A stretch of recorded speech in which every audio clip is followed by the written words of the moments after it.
Imagine que eu seja a Pro Viola Limitada, sou uma fábrica de viola e eu quero vender meus produtos. E eu começo aqui a planejar, né, vender meus violões e eu começo a fazer contatos, né, pensar aonde que eu vou vender e eu vejo que o melhor lugar para eu conseguir acessar o meu cliente é uma loja de instrumentos musicais. E eu quero fechar aqui com 500 lojas de instrumentos musicais para eu distribuir o meu produto.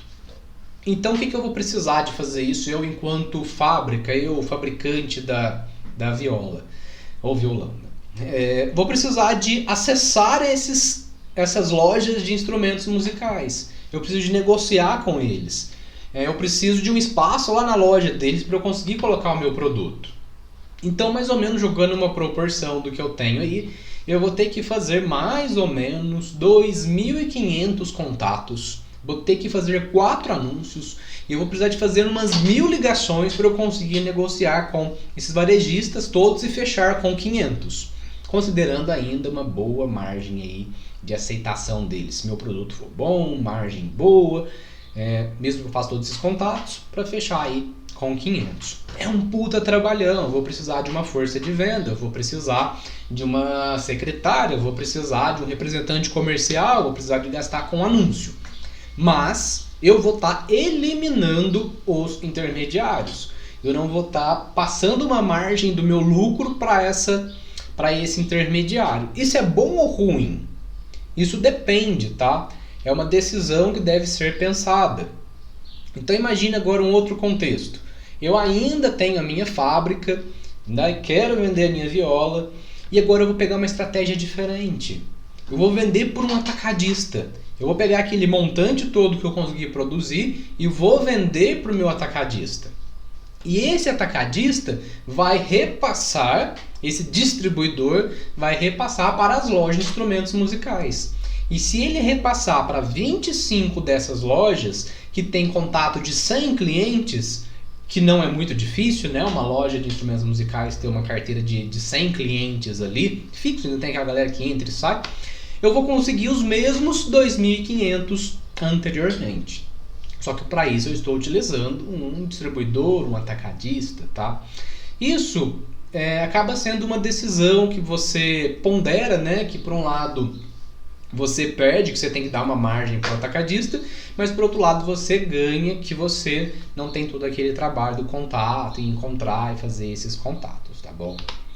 Então imagine aqui, quando não é interessante, quando eu começo a ter uma coisa mais complexa e isso começa a aumentar, imagina que agora eu não tenho uma fábrica, eu tenho 4 fábricas, ou linhas de produtos diferentes, e eu quero distribuir. Então eu tenho aqui as linhas de cima, né? Aqui estão as minhas unidades, né? Onde que eu produzo, e eu quero entregar para a galera que está aqui no varejo, né? Eu sou indústria, eu sou fábrica, eu quero entregar lá para o pessoal da lojinha, vender a mercearia, o supermercado. Eu faço produto de limpeza, então eu quero colocar na prateleira do supermercadinho de bairro meu produto, porque eu não quero competir com Unilever, competir com Veja e outras, tá? Estratégia de negócio. Então notem aqui como começa a ficar complexo todas essas linhas de contato, né? Eu preciso de vender para todo mundo aqui e ter contato com todo mundo. Isso gera um transtorno muito grande dentro da área administrativa, que é conseguir administrar esse fluxo. Ainda que você tenha muita coisa automatizada, esse tipo de contato ainda hoje é muito pessoal, sabe? É muito telefone ali.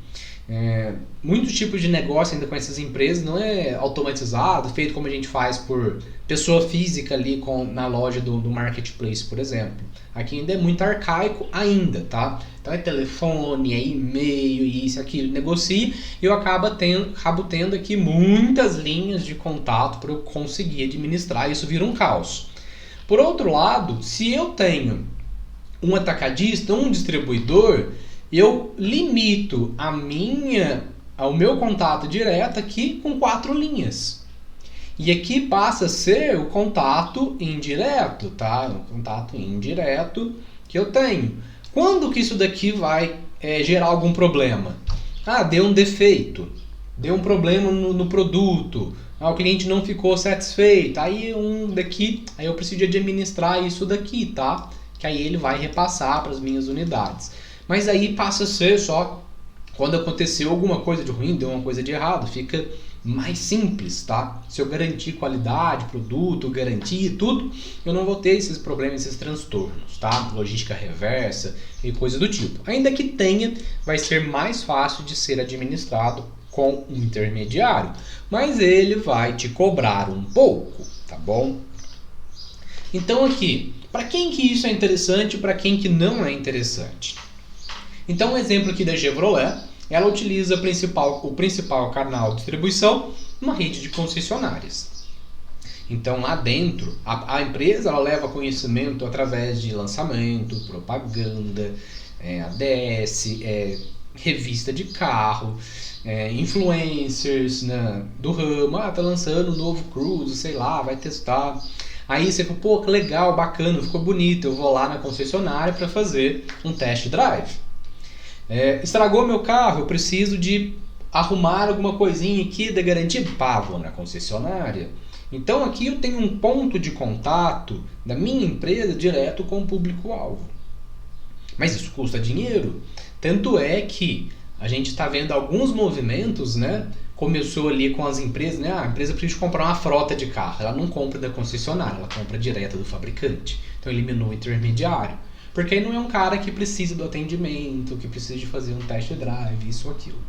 E isso tem vindo também para a pessoa física para conseguir baratear um pouco os custos do carro, mas aqui é Brasil e sabe como é que é. Por outro lado, a gente tem o exemplo aqui da Nestlé. Aí a Nestlé vai vender o sorvetinho dela. Eu, pelo menos, não sei, né? Acho que não tem uma loja, uma sorveteria da Nestlé. Você só compra o sorvete da Nestlé se tiver lá no supermercado, através de um varejista, através de um distribuidor. Então a Nestlé produz, passa para um distribuidor, o distribuidor passa pelo varejista, tá? Então aqui a pessoa já conhece o produto, é um produto de um valor mais baixo e precisa de capilaridade. Eu preciso de ter mais volume para conseguir lucrar mais. Então, enquanto mais lugar eu tiver, mais pessoas eu alcanço, maior vai ser meu volume de vendas, maior vai ser o meu lucro. Por outro lado, se eu tiver uma sorveteria própria da Nestlé, quantas pessoas vão estar indo lá? E se o produto que tiver lá é o mesmo que eu compro no supermercado pela metade do preço, será que vai valer a pena? É uma questão de estratégia, tá?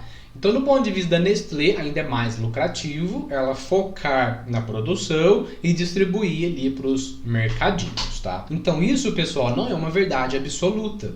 A gente tinha um exemplo da Natura que só distribuía por meio das suas consultoras. Hoje você já encontra lojas físicas da Natura em shopping, tá? Da mesma forma que a Boticário tinha sua loja e ela começou a distribuir através de consultoras também. Então, às vezes o ponto-chave está na diversificação, mas sempre um ou outro vai representar a maior parcela da lucratividade. Então aqui tem uma citação que é importante a gente entender, que diz o seguinte: os fabricantes que estabelecem seus próprios canais podem obter um retorno maior investindo no seu negócio principal. Pois se uma empresa obtém retorno de 20% sobre a fabricação e de apenas 10% sobre o varejo, não tem sentido pensar em estabelecer um varejo próprio. Então o que eu estou querendo dizer aqui? Vamos tomar como exemplo a empresa Danone. Ela produz laticínios. E ela lucra muito em cima da produção, da transformação do leite em outros produtos. É o que ela sabe fazer de melhor. E, nossa, o custo do transporte aqui tá caro, então eu vou fazer eu mesmo. Eu mesmo vou fazer o transporte, não vai ser mais terceirizado, vai ser o caminhãozinho da Danone. E nisso eu vou ter uma margem de 10%. O que a administração fala? Em vez de você pegar todo esse montante de dinheiro e investir na distribuição, invista na fabricação, que você vai ganhar 20% e não 10%. Quando que isso não é uma verdade? Quando a distribuição terceirizada está sendo ruim, está fracassando, está perdendo produto. O caminhão refrigerado toda hora estraga, perde produto, aí é prejuízo. Daí começa a tirar o lucro desses 20% que está aí e aí começa a ser necessário pensar na distribuição própria. Mas por via de regra não, tá? Por via de regra você foca naquilo que você é bom. Se você produz chocolate para vender e você está achando caro a parte do mototáxi, você vai comprar uma motinha para você distribuir também, você vai estar ganhando dinheiro na produção e na entrega. Mas se você tiver tanto pedido, que você não consiga fazer as duas coisas, qual que você vai optar por fazer? Para que dá mais lucro? E se produzir que dá mais lucro, você vai terceirizar essa entrega. Então geralmente é assim que funciona, tá bom? E aqui nós temos alguns diferentes exemplos de como diferentes empresas podem trabalhar seus canais de distribuição. A gente tem, por exemplo, a Dell, que já fez várias transformações na sua distribuição. Antes ela vendia em lojas, vendia em varejistas, vendia em loja própria, só que isso acabou trazendo custos muito grandes para o seu estoque.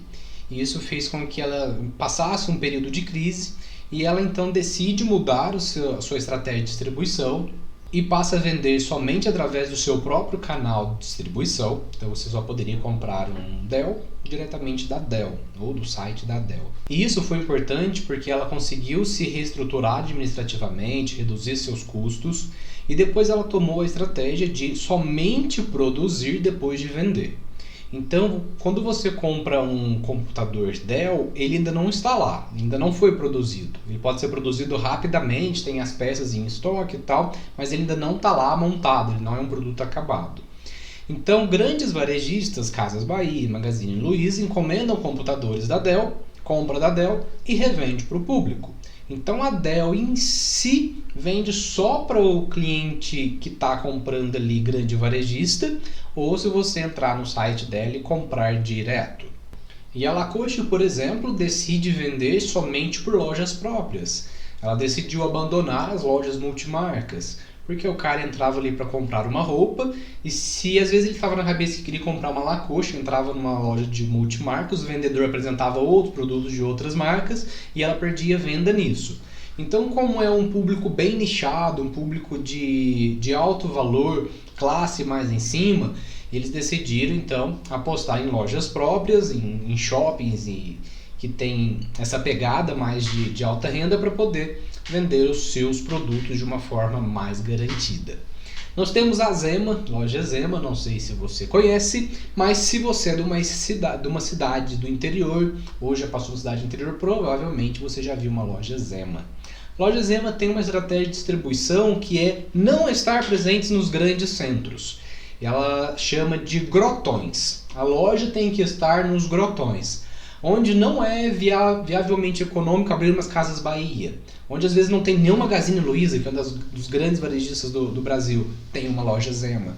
Às vezes na Zema é o único lugar que você consegue comprar aquela televisão que não é Smart TV. Porque o público que ela atende é um público que está nesses grotões, que está mais no interior. Então é um tipo de distribuição diferente. Ela decide, eu não vou competir no grande centro. Isso não é importante para mim. A minha distribuição já está desenhada para essas cidades menores do interior. E a gente tem um exemplo que é um estudo de caso tremendo, que é a Zara, e ela tem um conceito que se chama Fast Fashion, e ela consegue distribuir, se não me engano, são por volta de 12 coleções no ano, dá quase uma coleção por mês, no mundo inteiro ao mesmo tempo. Enquanto outras marcas têm aí 4 coleções, que são das 4 estações. Ela conseguiu, de uma forma muito inteligente, estabelecer a sua logística para que ela consiga fazer lançamentos simultâneos no mundo inteiro e conseguir entregar várias coleções diferentes. Então a distribuição tá certo que teve uma galera aí que começou a mostrar que tinha trabalho escravo no meio para conseguir fazer isso, mas enfim, só dando um exemplo que tem formas diferentes de se trabalhar a distribuição no mundo. E uma curiosidade, no mundo inteiro a Zara não precisou de nenhum centro de distribuição para fazer isso, com exceção do Brasil, que é o único lugar onde havia atrasos. Então, o primeiro lugar que ela envia é para um centro de distribuição no Brasil, porque o despacho aduaneiro, Receita Federal, imposto, tudo aquilo, demora muito mais do que nos outros países. Para a gente ver o tamanho do desafio que a gente tem aqui, não é mesmo? E para fechar a aula, a gente não pode se esquecer da gestão do canal de marketing, porque é uma área um pouco renegada, sabe? A gente passou por um período onde a galera descobriu o marketing digital. E hoje ainda é muito fácil, a galera vai lá, pá, clica no botão impulsionar, distribui o conteúdo, mas ainda não faz isso de uma maneira estruturada. E aqui a gente vê que as empresas que conseguem fazer isso de uma forma bem pensada, não precisa ser uma empresa grande que vai vender, não estou falando de curso de marketing digital nem nada disso, tá? Estou falando de produtos mesmo. Você vai numa hamburgueria e eles coletam teu e-mail. Eles coletam teus dados para ele conseguir te acessar de uma maneira mais barata e mais rápida, mais efetiva. Porque a gente vê cada vez mais aqui o poder crescente dos distribuidores. Então aqui a gente pode falar o iFood. O iFood se tornando quase que a cozinha, né? O grande distribuidor, o grande nome. Ou outros exemplos, né? Igual a gente falou anteriormente dos atacadistas, né? Que eles acabam tendo muito poder porque eles que têm o contato com o cliente. Então se você fazer uma boa gestão desses canais de marketing, já viu anteriormente, então marketing de 3 passos, lista de e-mail, e-mail marketing, anúncio direto, tem várias estratégias aí para você poder trabalhar e não depender desses distribuidores ou atacadistas. Você consegue reduzir custo de distribuição do seu marketing, porque o marketing tem seu preço. Para você colocar um anúncio numa revista tem valor, para você veicular um anúncio no Facebook tem que colocar dinheiro. E aqui a gente destaca o crescente papel da tecnologia. Daí você tem tudo ali, tudo muito bem alinhado. Você tem um software ERP que trabalha com o CRM, que trabalha com o software do correio. Você tem outros integradores que integram todos os marketplaces num único painel para você conseguir gerir. E por aí vai, a gente vai crescendo. O importante é que você tome conhecimento dessas coisas e saiba pelo menos o básico para você não ficar na época aí do marketing tradicional e ficar lá só naquela ideia da miopia de marketing e não crescer os seus conceitos, crescer a sua forma de enxergar o jeito de fazer negócios. Então a gente tem produtos semelhantes, são produtos muito próximos um do outro, né? Às vezes não tem muita diferença nem de marca ou algo do tipo. Preços semelhantes, né? Porque hoje quem coloca o preço, com exceção das grandes marcas, né? Quem coloca o preço é o mercado. É o mercado que precifica o quanto que ele quer pagar por determinado produto. Se a empresa quer vender por um preço muito acima, tem tanto concorrente que ela não vai conseguir. Repito, só se for, às vezes, a exceção, igual aquela proposta de valor baseada em marca ou status, tá bom? Então a gente tem a solução que é trabalhar nos canais de distribuição, a forma como que você entrega, a forma como você faz seu pós-venda, a forma como que você encontra o seu cliente. E aqui fechando a aula, a gente tem participantes desses canais de marketing, né? A gente tem o fabricante, o intermediário e o usuário final. Você tem que ver aonde que você se encaixa aqui, tá? Você é o intermediário, você que está fazendo a distribuição, ou você é o fabricante, ou você é o prestador de serviço, ou não tem intermediário. Como que você planeja cada uma dessas formas de conversar com cada um desses membros. Então é isso, pessoal. O canal de distribuição pode ser de 2 tipos, fechando em resumo, né? A forma como você entrega seu marketing, como você acessa seu cliente e como você entrega, como você executa o serviço. Então você planejando tudo isso, você consegue visualizar muito bem daqui para frente o que vai lá para sua estrutura de custo, o que você precisa de recurso-chave, o que você precisa de atividade-chave para manter o seu negócio funcionando. Então é isso, pessoal, muito obrigado e qualquer dúvida é só falar. Lembrando que esse conteúdo está todo gratuito aqui para você. Se puder, se inscreva aí no canal, nunca te pedi nada, curta e compartilhe. Até mais, pessoal. Tchau, tchau.